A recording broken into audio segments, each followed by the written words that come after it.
Hello बच्चों। तो बच्चों क्वेश्चन आया था जेईई मेंस 2025 में 22 जैन को। डिफरेंशियल इक्वेशन से क्वेश्चन है। Let x equals to xy be the solution of the differential equation y square dx plus x minus 1 upon y dy equals to 0। If x 1 equals to 1 then x half is equal to. तो जो हमें differential equation given है इसका solution निकालना है। तो differential equation given है dy y square into dx 1 minus 1 upon y d y equals to 0। अब यहां से dy का डिवाइड कर दें तो इक्वेशन बनेगी d x upon d y into plus x minus 1 upon y equals to 0। और पूरी इक्वेशन को वाई स्क्वायर से डिवाइड कर दें तो d x upon d y plus x upon y square, और यहां बनेगा वाई क्यूब। ट्रांसपोजिंग कर देंगे तो इधर चली जाएगी, पॉजिटिव हो जाएगा। अब ये डिफरेंशियल इक्वेशन है हमारी dx upon dy plus px equals to q type की, वेयर p की वैल्यू हो गई 1 अपॉन वाई स्क्वायर और q की वैल्यू हो गई 1 अपॉन वाई क्यूब। इसके लिए हमें एक इंटीग्रेटिंग फैक्टर निकालना होगा और इसका इंटीग्रेटिंग फैक्टर होगा e to the power p dy, integration of p dy।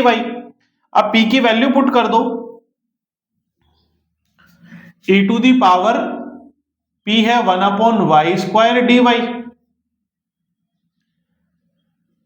और x to the power n का फॉर्मूला लगाते तो ये बन जाएगा माइनस का 1 अपॉन वाई। और इसका सॉल्यूशन होता है x into integrating factor integration q into integrating factor into d y plus कोई कांस्टेंट ऑफ इंटीग्रेशन। तो x इंटीग्रेटिंग फैक्टर आ रहा है माइनस का 1 upon y equals to q कितना था 1 upon y cube into e to the power minus 1 upon y d y plus कोई constant of integration. अब मान लें कि लेट माइनस का 1 अपॉन वाई इक्वल्स टू क्या है, कोई t है, तो इसका डिफरेंशिएशन करेंगे तो बनेगा प्लस का 1 upon y square d y equals to d t. तो ये हो जाएगा x into e to the power t। Y cube को 1 upon y into 1 upon y square लिख सकते हैं और 1 अपॉन वाई को क्या लिखेंगे माइनस टी, तो ये हो जाएगा माइनस का t 1 upon y square d y बनेगा डी टी, इसको t माना था तो ये हो जाएगा। अब यहां पार्शियल इंटीग्रेशन बाय पार्ट कर दें तो इसको फर्स्ट फंक्शन मान लें और इसको सेकंड फंक्शन, तो क्या बनेगा x e to the power t equals to minus integration of first function as it is integration of second function, फिर माइनस फर्स्ट फंक्शन का डिफरेंशिएशन इनटू सेकंड का इंटीग्रेशन और होल फंक्शन का again integration.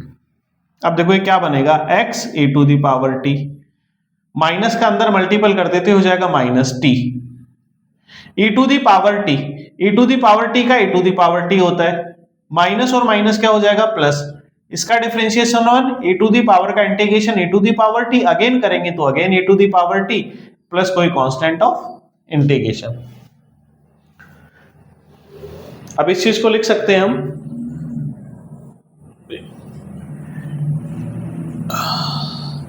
x into e to the power t क्या माना था minus का 1 upon y equals to e to the power t common ले लें तो बन जाएगा 1 माइनस t।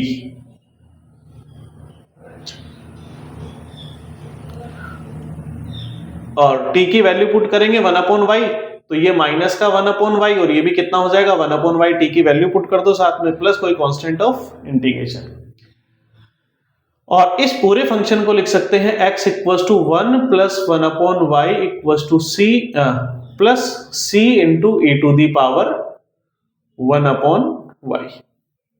अब हमें गिवन था y की जगह 1 पुट करेंगे तो x की वैल्यू कितनी आएगी 1, तो यहां पे पुट कर दो तो 1 x का सॉल्यूशन 1 आएगा, जब y 1 पुट करेंगे तो 1 plus c into e to the power 1।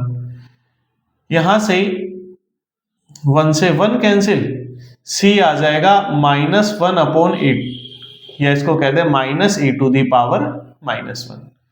अब यहां x में वैल्यू पुट कर दो तो बनेगा 1 + 1/y प्लस e की है -1 और इनटू में ये है तो इसको लिख सकते हैं 1/y -1। ये हमारा फंक्शन बनेगा। अब क्या निकालना था, x 1/2। x 1/2 का मतलब y की जगह कितना पुट कर दो, 1/2। अब y की जगह 1/2 पुट करेंगे तो ये बनेगा 1 + 1/2 पुट करेंगे तो 2 ऊपर चला जाएगा, माइनस यहां भी 2 ऊपर चला जाएगा, -1 तो 3 - e इसका आंसर हो जाएगा ऑप्शन बी। ऑप्शन डी इसका आंसर हो जाएगा। थैंक यू बच्चों।